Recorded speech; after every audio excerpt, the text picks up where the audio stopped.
When I invest in high-risk products, I'm not only conservative with the amount that I do it with, but I'm also not psychologically and emotionally that invested in them. This is because I have built different layers of financial security and I have different expectations for all of the assets I own. For example, I own my home and my car and I don't have any debt that I have to worry about. I have an emergency fund that can cover more than 12 months of my and my family's expenses.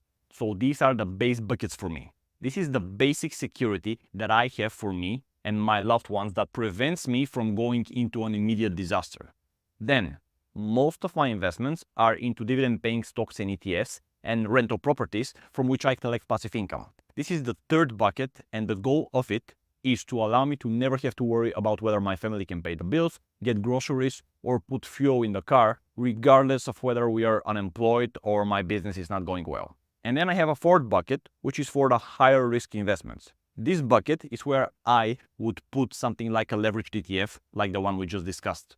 Now, the goal of these buckets is not just to keep them separate within your account, but as I said, to keep them mentally separate. If any of the first three buckets disappears or goes down in value significantly, I will be very, very worried. So if I suddenly have to sell the place I live in, or my emergency fund disappears, or all my dividend stocks cut their dividends with 15%, that would cause me an immense amount of stress. However, if my 3x leveraged Nasdaq ETF goes down 80% like it did in 2022, it probably wouldn't even register with me on an emotional level. This gives me the advantage of being able to weather those horrific downturns and not panic, which would then allow me to reap the benefits of the next long-term bull market. Now, you might be listening to this and being like, but Ognan, I don't have a home without debt or dividend stocks paying my bills. And I understand, and that's fine. That's not the point. The point is not to have absolute security before you do risky stuff, which, by the way, I also don't feel like I have. The point is to be able to mentally regulate your behavior. This is just a useful trick that I have found works for me, and I'm sharing it with you.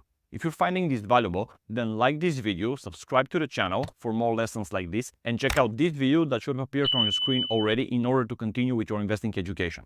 Because one of the things that will allow you to use riskier strategies is the knowledge that you have for them, which will create the conviction that will allow you to ride out the inevitable market downturns. Knowledge equals conviction, and conviction equals mental clarity.